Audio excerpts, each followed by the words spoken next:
مایا تھوڑی دیر وہاں کھڑی رہنے کے بعد اپنے دل پر ایک ناقابل برداشت بوجھ محسوس کرنے لگی اور چاند کی روشنی میں درختوں اور جھاڑیوں سے بچتی ہوئی دریا کی طرف چل پڑی۔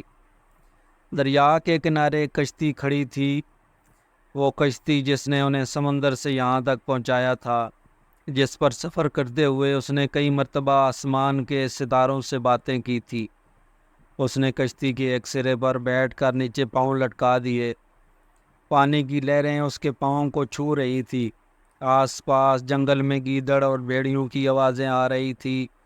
مایا نے اپنے دل سے سوال کیا، اگر کوئی بھیڑیا اس طرف آ جائے تو؟ اور پھر خود ہی جواب دیا، اگر بھیڑیا آ جائے تو میں بھاگنے کی کوشش نہیں کروں گی، میں کشتی سے اتر کر اس کے سامنے کھڑی ہو جاؤں گی، اور پھر جب وہ صبح کے وقت میری لاش دیکھے گا تو اس کی کیا حالت ہوگی؟ وہ کہے گا، مایا میں جانتا تھا تم بے قصور ہو، مایا مجھے معاف کر دو، میں نے تمہیں پہچاننے میں غلطی کی۔ نہیں نہیں، وہ شاید یہ نہ کہے، وہ کہے گا یہ دیوانی تھی، یہ پاگل تھی۔ ہاں میں سچ مچ پاگل ہوں، اس کے دل میں میرے لیے کوئی جگہ نہیں۔ وہ میرا دامن کانٹوں سے چھڑا رہا تھا اور میں سمجھ رہی تھی کہ مجھے دنیا کی بادشاہت مل گئی۔ وہ ظالم ہے، اسے کسی پر اعتبار نہیں، اور ہو بھی کیسے، کیونکہ میرے بھائی نے ان لوگوں کے ساتھ بہت برا سلوک کیا۔ کاش وہ میرا بھائی نہ ہوتا، کاش اس نے جہاز پر مجھے بتا دیا ہوتا کہ ان کے ساتھ دھوکہ کرنے والا ہے۔ وہ چھپ چھپ کر خالد کو نہ دیکھتی، وہ مجھے بھائی کے پاس بھیجنے والے ہیں، لیکن اگر اس کا انجام یہی تھا تو قدرت نے مجھے اس کے جہاز پر کیوں بھیجا؟ اور پھر جب ہم دیبل سے جدا ہونے والے تھے، قدرت ہمیں یہاں کیوں لے آئی؟ میں اب تک اس کی نفرت کے باوجود اسے محبت کی نگاہوں سے کیوں دیکھتی رہی؟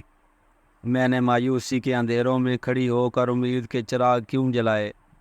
کاش میں پیدا ہی نہ ہوتی، کاش سمندر کی لہریں مجھ پر ترس نہ کھاتی۔ مایا اپنے سر کو ہاتھوں سے سہارا دے کر دیر تک ہچکیاں لیتی رہی۔ کسی نے اس کے کندھے پر ہاتھ رکھتے ہوئے کہا، بیٹی۔ اس کے من سے ہلکی سی چیخ نکلی۔ جب اس نے مڑ کر دیکھا تو گنگو اس کے قریب کھڑا تھا۔ اس نے کہا، بیٹی تمہیں ڈر نہیں لگا؟ اس وقت یہاں کیا کر رہی ہو؟ کچھ نہیں، اس نے آنسو پوچھتے ہوئے جواب دیا۔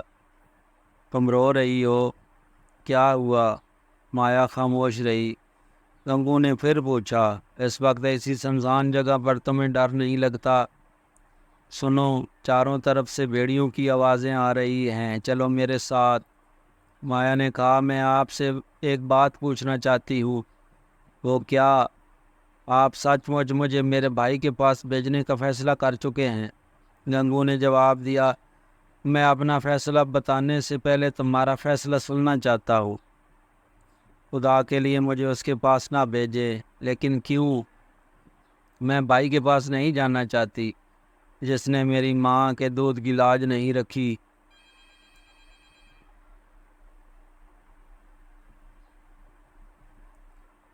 یہ تم دل سے کہہ رہی ہو یا مجھے بنانے کے لیے؟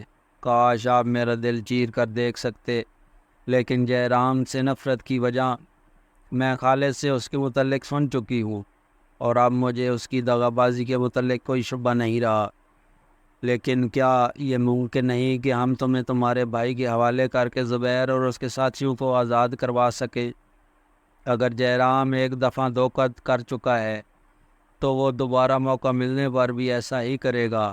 اسے کسی صورت بھی یہ معلوم نہیں ہونا چاہیے کہ میں آپ کے پاس ہوں، ورنہ وہ راجہ کے سپاہیوں کو ساتھ لے کر جنگل کا کونا کونا چھان مارے گا۔ ناہید اچھی طرح چلنے پھرنے کے قابل نہیں ہوئی، آپ کے لیے اس کی حفاظت بہت مشکل ہو جائے گی۔ بیٹی تم اطمینان رکھو، جے رام تمہیں میرے قبضے میں دیکھ کر سب مکاریاں بھول جائے گا۔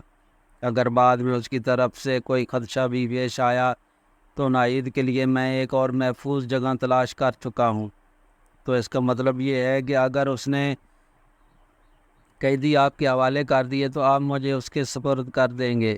بیٹی وہ تمہارا بھائی ہے، تمہیں اس کے پاس جانے سے کیوں ڈرتی ہو؟ میرا دنیا میں کوئی نہیں، بھائی نے مجھے اپنے مقصد پر قربان کرنا چاہا اور میں آپ کے قبضے میں آ گئی۔ اب آپ مجھے بیٹی کہہ کر اپنے مقصد کے لیے پھر اس کے پاس بھیجنا چاہتے ہیں۔ اپنے بھائی کی طرح آپ کا فیصلہ بھی میرے لیے تقدیر کا حکم ہوگا۔ کاش میری تقدیر میرے ہاتھ میں ہوتی، کاش مجھے اس دنیا میں اپنا راستہ تلاش کرنے کا حق ہوتا، لیکن میری پسند اور ناپسند کے کوئی معنی نہیں۔ میں اس طوفان میں ایک تنکا ہوں جسے ہوا کا جھونکا جس طرف چاہے اڑا کے لے جا سکتا ہے۔ گنگو نے کچھ سوچنے کے بعد کہا، اگر یہ معاملہ تمہاری پسند پر چھوڑ دیا جائے تو تم کیا کرو گی؟ مایا نے قدرے پر امید ہو کر جواب دیا، میں آپ کی قید کو آزادی پر ترجیح دوں گی۔ وہ کیوں؟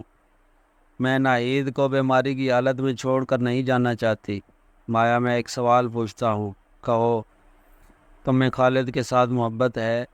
مایا نے آنکھیں جھکا لیں۔ اس نے پھر کہا، مایا میرے سوال کا جواب دو۔ وہ بولی، لیکن آپ یہ کیوں پوچھتے ہیں؟ اس لیے کہ شاید اس سوال کا جواب پوچھ کر میں تمہارے لیے کوئی بہتر فیصلہ کر سکوں۔ معلوم نہیں، لیکن میں صرف یہ جانتی ہوں کہ میں ان کے بغیر زندہ نہیں رہنا چاہتی۔ تم یہ بھی جانتی ہو کہ تمہارے متعلق اس کے شکوک ابھی تک دور نہیں ہوئے۔